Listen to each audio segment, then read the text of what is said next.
Liberando sus frenos. Hace muchos años, cuando comencé a estudiar las emociones negativas, el punto más crítico que descubrí fue que no se puede hacer ningún progreso hacia la salud, la felicidad, el amor y el cumplimiento del potencial mientras se insista en mantener intactas las emociones negativas. Y lo único bueno de las emociones negativas, si es que tienen algo de bueno, es que las emociones negativas no son permanentes. Lo dice hasta Sigmund Freud, no hay un lugar permanente para las emociones negativas en el subconsciente. En otras palabras, son visitantes indeseados. Son hábitos negativos o patrones de respuesta negativos que pueden eliminarse, y el punto inicial para eliminarlos es entender de dónde vinieron y entender cuáles fueron los factores causales, volviendo a la niñez temprana, que desencadenó el desarrollo de las emociones negativas y nos han dado como adultos una predisposición a ser negativos de una u otra forma. Esto nos lleva al condicionamiento de la niñez temprana. Recuerden que ya dijimos que el punto inicial de los patrones de hábitos negativos compulsivos e inhibitorios era la crítica destructiva. La crítica destructiva es el gran destructor.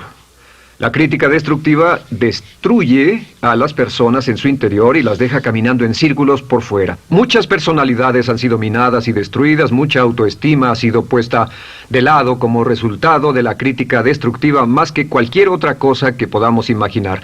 La crítica destructiva es el gran asesino. Ahora, ¿por qué es eso tan malo? Sabemos que los niños en sus primeros años y al ir creciendo tienen una necesidad tremenda de amor y aprobación de sus padres. De hecho, muchos psiquiatras y psicólogos han dicho que la razón número uno de la enfermedad mental en los adultos es el retiro de amor o el amor no expresado. Sabemos que cualquier persona con prestigio, una persona que es importante para un niño, tiene un impacto enorme en ese niño, y los niños hasta la edad de 6 años tienen muy poca habilidad para discriminar entre una crítica válida y una crítica inválida. Lo que esto significa es que todo lo que diga un padre o un pariente mayor o una persona mayor, cualquier cosa que diga una persona de prestigio o una persona importante para un niño es aceptada como cierta. Es aceptada como una representación válida de la realidad. Si una madre dice eres un niño malo, o si un papá dice eres flojo, si alguien dice no eres dependiente, o si alguien dice que somos estúpidos o tontos o feos, el niño no tiene capacidad alguna para discriminar entre lo válido y lo no válido. Ese niño acepta eso como una verdadera representación de la realidad. Va más allá de la mente consciente, va directamente al subconsciente y ahí se queda.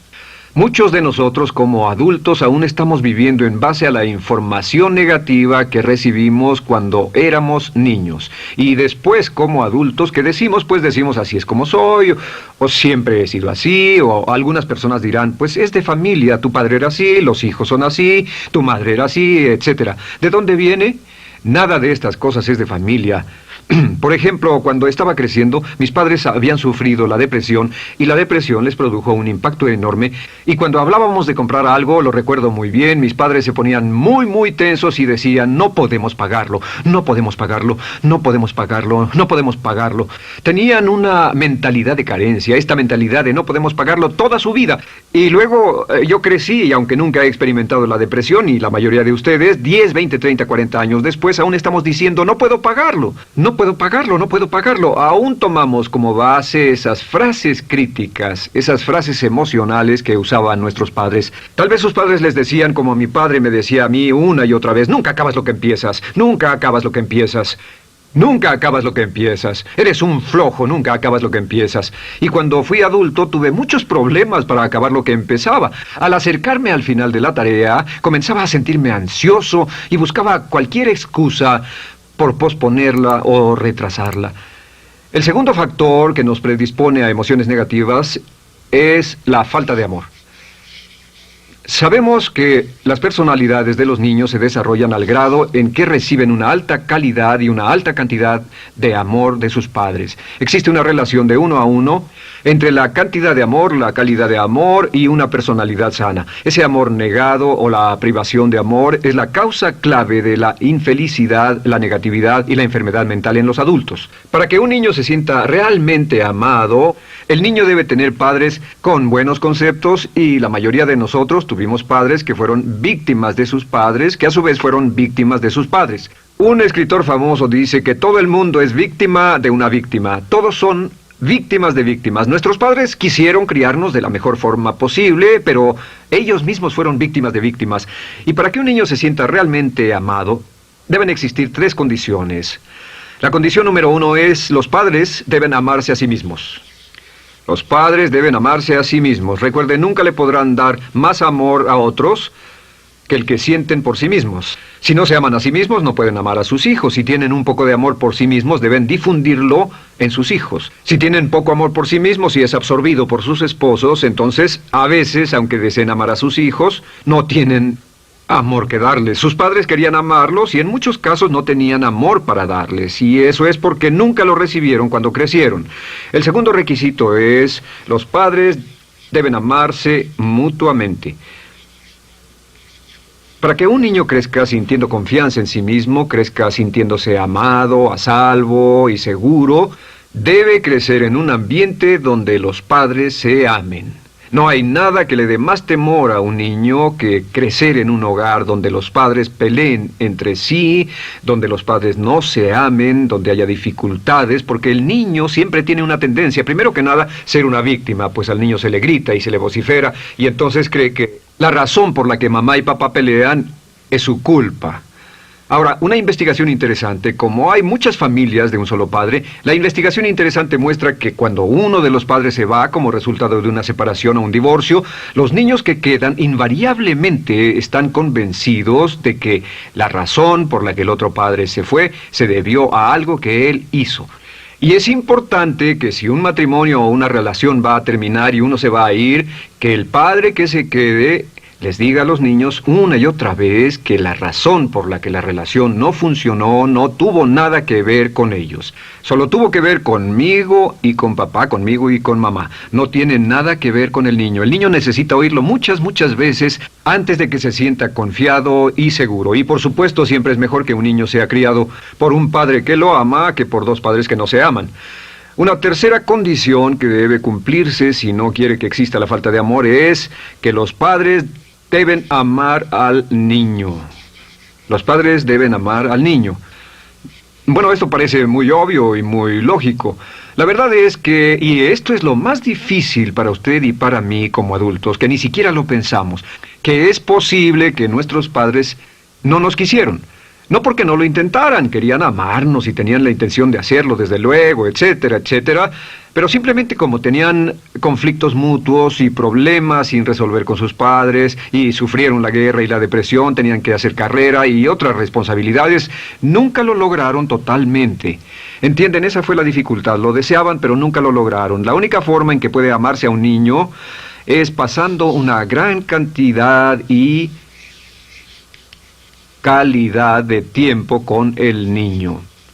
Tiempo en gran cantidad y calidad con el niño.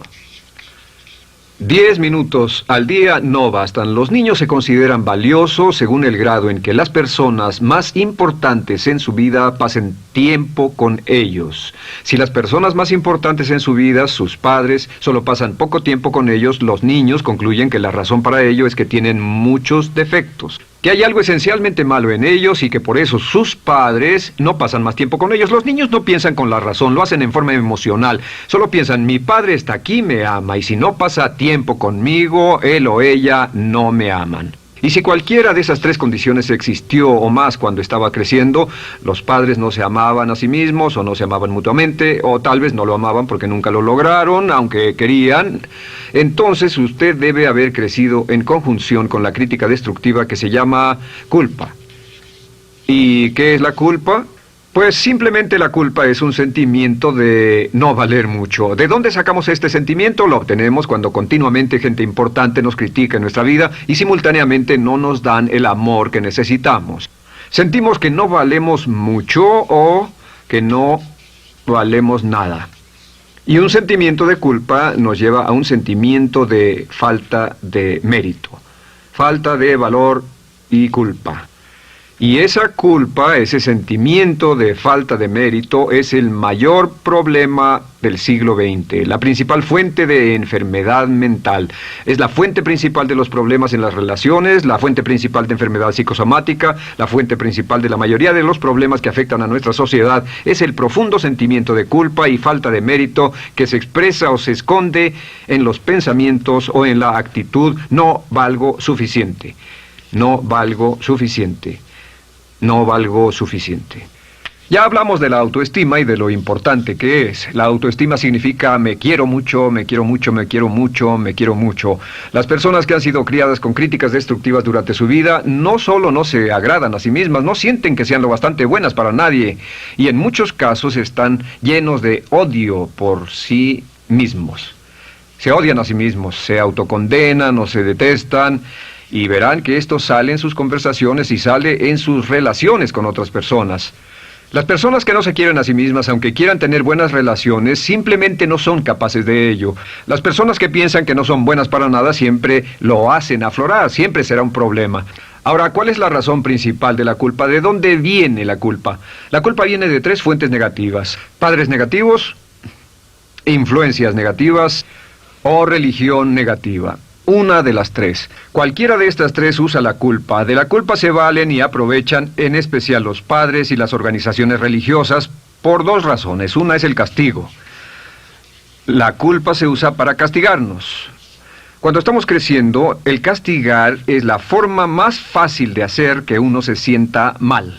Nuestros padres nos hacen sentir mal castigándonos físicamente o sermoneándonos o regañándonos. Y el castigo es una forma muy eficaz de irnos conformando o de conseguir que hagamos lo que los demás quieren. La segunda razón por la que se usa la culpa cuando se practica en forma consciente, y algunas organizaciones la practican así, es para tener más control emocional en especial, porque se puede controlar a una persona emocionalmente con culpa y manipular su comportamiento. Hay muchas organizaciones que usan la culpa como una herramienta de control y manipulación. Si puede controlar a las personas con suficiente fuerza y en forma emocional, puede conseguir su dinero, puede conseguir su tiempo, puede conseguir su compromiso, demandar sus recursos, etc. Muchas organizaciones usan la culpa para aplicar un castigo. Muchas organizaciones de caridad que se anuncian por televisión, en especial las de causas benéficas que involucran a niños o a personas incapacitadas, usan un sentimiento de culpa. A usted le va tan bien que debe sentirse culpable por estas personas que sufren. O envíenos algo de dinero y eso se encargará de su culpa por un momento hasta que lo incluyamos en nuestra lista de correo, etc. Y la culpa es un estándar. ¿Por qué se usa tan comúnmente? Pues primero que nada porque casi todos nosotros la tenemos en mayor o menor grado. Y número 2, es fácil. La culpa es fácil. ¿Por qué nuestros padres la usan con nosotros? ¿Por qué nuestras madres la usan con nosotros? Nuestras madres pueden controlarnos con la culpa en un cuarto repleto. Nuestra madre puede controlarnos a miles de kilómetros por teléfono. Los padres usan la culpa en sus hijos porque sus padres usaban la culpa en ellos y así sucesivamente. Es lo más fácil. No existe un esfuerzo físico. Puede hacerse con una mirada o de reojo o una palabra. Ya sabe que las personas siempre buscan lo más fácil. Esté alerta. Ustedes han sido criados en un ambiente donde se les ha hecho sentir culpa y casi todos lo vivimos. Debemos entender que la culpa es como una letrina o bacterias emocionales negativas que se colocan en la raíz de su psique o su subconsciente y activan todas las demás emociones negativas: furia, odio, envidia, resentimiento, frustración y duda, temor, etcétera. Las crea y las activa a todas. Y la forma para, en realidad, deshacerse del centro es exorcizarlo, extirparlo. Y es lo que vamos a hacer el resto de esta sesión. Primero, ¿cómo podemos saber si nos criaron con sentimientos de culpa? Bien, a esto le llamamos la manifestación adulta de la culpa. Manifestación adulta de la culpa. Puede saber, probándose a sí mismo, ¿cuánto de esto tiene? Número 1, la manifestación adulta de la culpa es que tiene sentimientos de inferioridad, sentimientos de inadaptabilidad y de no merecer las cosas. No siente que merezca que le pasen cosas buenas. Si una persona ha sido criada con crítica destructiva y se le hace sentir culpa, entonces cuando logra éxito, aún con un tremendo esfuerzo, tiene una tendencia terrible de sentir que no se lo merece. A esto se le llama, por cierto, temor al éxito. El temor al éxito es solo otra forma de decir que la persona que ha estado condicionada a pensar de sí misma como poco valiosa o no lo bastante buena, se siente muy incómoda cuando experimenta el éxito. Se siente muy tensa y a disgusto.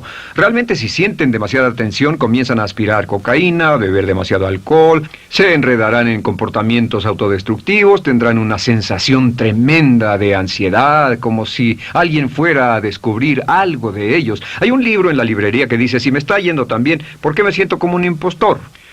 Tienen el llamado síndrome del impostor. ¿Alguna vez ha tenido éxito en algo y la gente ha ido a usted a decirle, vaya, hiciste un excelente trabajo, o eso es maravilloso, aunque haya sido muy duro para usted, y sintió que los demás iban a descubrir, siente como que, es decir, que iban a descubrir que realmente no es bueno, que solo fue un fraude, solo un accidente, y por supuesto es lo que dice, fue coincidencia, fue un accidente, la verdad, no sé ni cómo lo hice. Hacen todo lo posible por huir de ese sentimiento de inferioridad y de no merecer las cosas. Estén muy alertas. La segunda manifestación adulta de la culpa es la autocrítica destructiva. Hay una línea de un gran poeta que dice, aquellos a quienes se les hace mal, hacen mal a su vez. Los niños a muy temprana edad, a veces a la edad de 2 o 3 años, comienzan a menospreciarse, se desgarran, hasta se golpean y se castigan físicamente si se les critica demasiado. Siempre dicen el equivalente de no valgo suficiente o no soy muy bueno, y se castigan a sí mismos. Y la crítica destructiva es un síntoma real de un sentimiento escondido de culpa e insuficiencia. El número 3 es que fácilmente manipuladas por la culpa, las personas pueden jalar sus cordones de culpa en forma muy simple. Realmente vemos que existen dos tipos de personas en el mundo, los lanzadores de culpa y los receptores de culpa. Invariablemente, estas personas se atraen mutuamente. Y por supuesto el lanzador de culpa es la persona que se identifica con el padre que lanzó la culpa y el receptor es la persona que se identifica con el que atrapó la culpa. Pero los lanzadores y los receptores de culpa se unen, se equilibran perfectamente, se establecen y forman una nueva generación de lanzadores y receptores de culpa. Podemos decir que usted es fácilmente manipulado por la culpa, porque ha estado muy bien condicionado. Su jefe puede tirar de su cordón de culpa, una persona en un autobús puede tirar de su cordón de culpa, una sobrecargo puede tirar de su cordón de culpa. Esté muy alerta a esto. La cuarta manifestación de culpa es que usted la usa. Usa la culpa y culpa a otro generosamente. ¿Por qué? Pues si ha funcionado en usted, la hará funcionar en ellos. Le parecerá que es un intercambio, un trato muy justo. Usa la culpa y la culpabilidad y se convierte en la base de sus relaciones con los demás. Cuando algo sale mal, les echa la culpa a ellos. Algo sale mal, culpa a alguien más. En cuanto hay un problema, busca a quién culpar. Un experimento muy interesante con la cámara escondida hace algunos años, fue que hicieron una plancha de hielo y la pusieron en la acera sin que nadie los viera. No hacía mucho frío, pero lo hicieron y observaron cómo reaccionaban las personas cuando pasaban por ahí, cuando caminaban por ahí, llegaban a esa plancha de hielo, se desequilibraban y se resbalaban, y lo primero que hacían era observar a la persona más cercana a ellos, enojados, verdaderamente furiosos, en otras palabras, buscaban a quién culpar. Y si no había nadie cerca de donde habían caído, se levantaban otra vez, miraban a su alrededor, no había nadie y entonces pateaban el piso, pateaban con fuerza y se iban.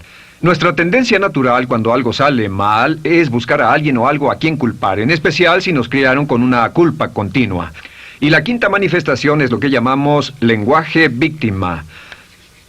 Ahora recuerden que hablamos sobre la ley de concentración. Dice, lo que siembras cosecharás.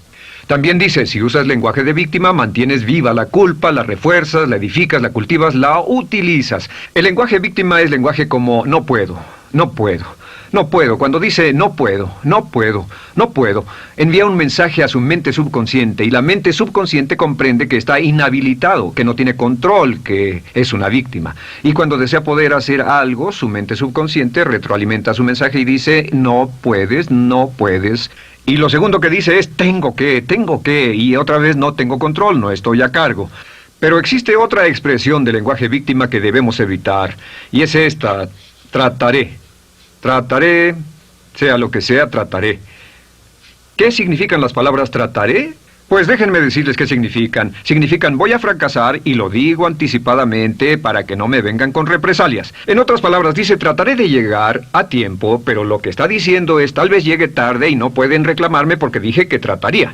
Cuando una persona dice trataré, está disculpando su fracaso por anticipado. Si fuera al doctor y el doctor lo examinara, lo auscultara y le dijera, pues está en pésimas condiciones, tendremos que intervenir, debemos llevarlo al hospital ahora mismo, me sorprende que haya llegado aquí. Usted dirá, bueno doctor, espero que haga un buen trabajo. Y él dice, trataré. Si él dice eso, usted seguramente buscará otro médico. O si va a un abogado. Lo culpan de algo y va a un abogado y le presenta su caso y dice, oiga, va a defenderme, y él dice, trataré. ¿Qué está diciendo? Está diciendo, escuche, he estudiado el caso y por lo que veo no hay mucha esperanza, pero lo tomaré de todos modos. Trataré son los que tratan de conseguir que les pague por anticipado.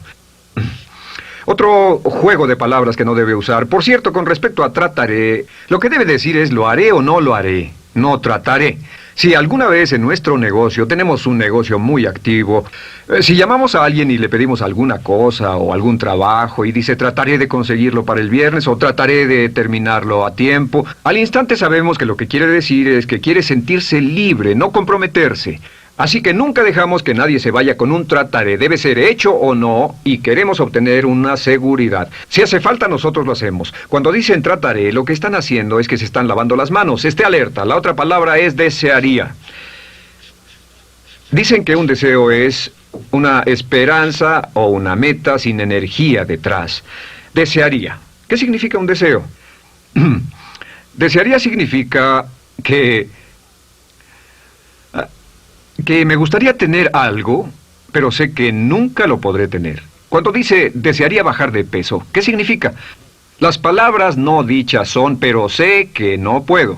¿Por qué no? Por las excusas que tiene y el metabolismo que tiene y los problemas, etcétera. Siempre hay razones por qué debe salir, etcétera. Desearía dejar de fumar, desearía estar en forma.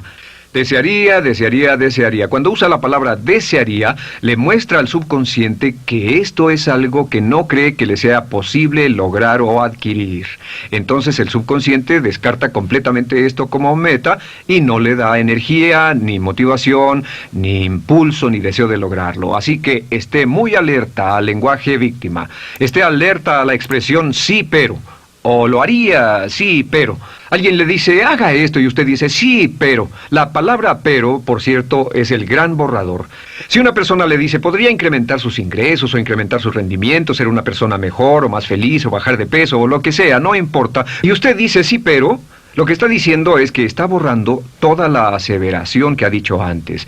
Manda un mensaje a su subconsciente que dice, no hay posibilidad.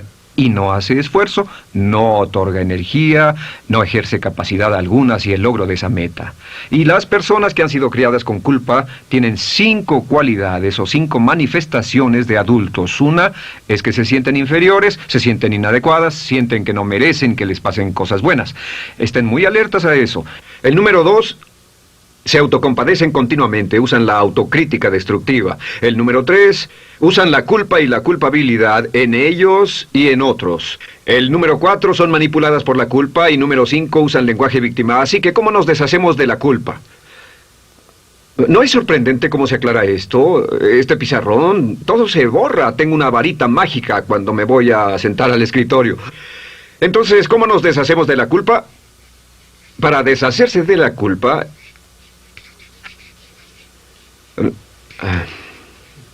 este es el proceso.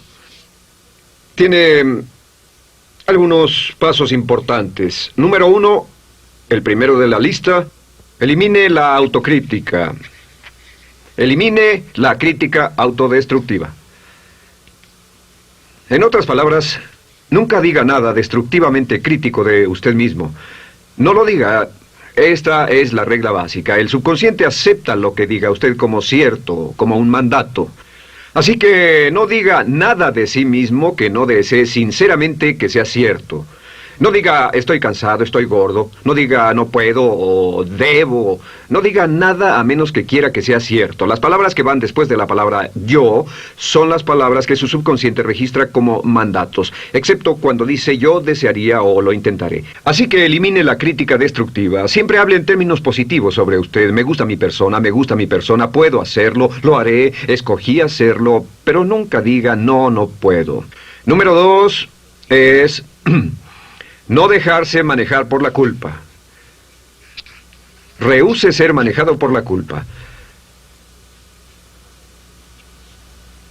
Porque cada vez que le permita a alguien que lo manipule por la culpa, ¿sabe qué pasa? Refuerza y hace más poderoso el efecto de la influencia de la culpa en su vida. Cuando yo crecí, debo decir que yo crecí en una familia que estaba muy influenciada por la religión negativa. Realmente mi madre, Dios la bendiga, tenía un cinturón negro en el pecado e hizo un trabajo verdaderamente soberbio en ello.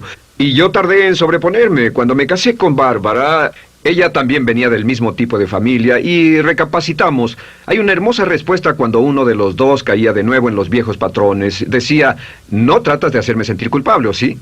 No tratas de hacerme sentir culpable, ¿o sí? Solo diga, no tratas de hacerme sentir culpable, ¿o sí? Y no deje que las personas lo manipulen usando la culpa.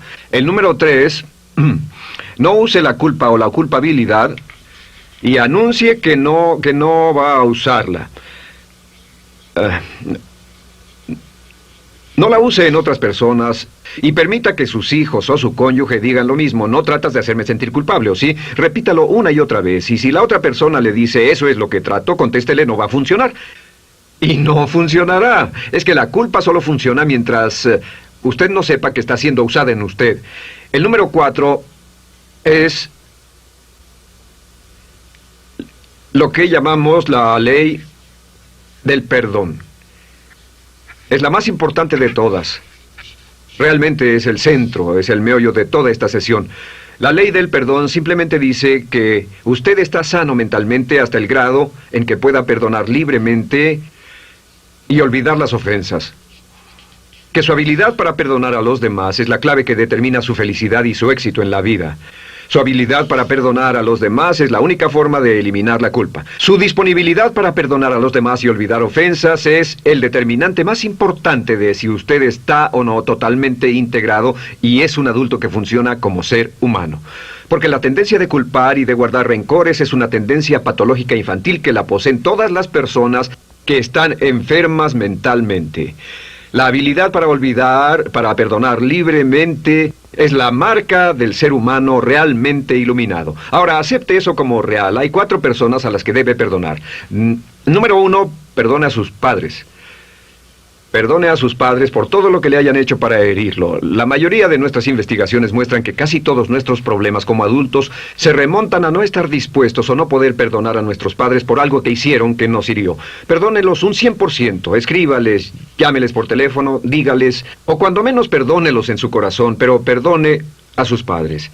Número 2, perdone a los otros. Perdone a todos los demás. Perdone a todos los que lo hayan herido de algún modo, por cualquier cosa, y déjelo así. Ahora, hay muchos que dicen no puedo perdonar a esa persona por lo terrible que me hizo. Pero recuerde esto, el perdón es perfectamente egoísta.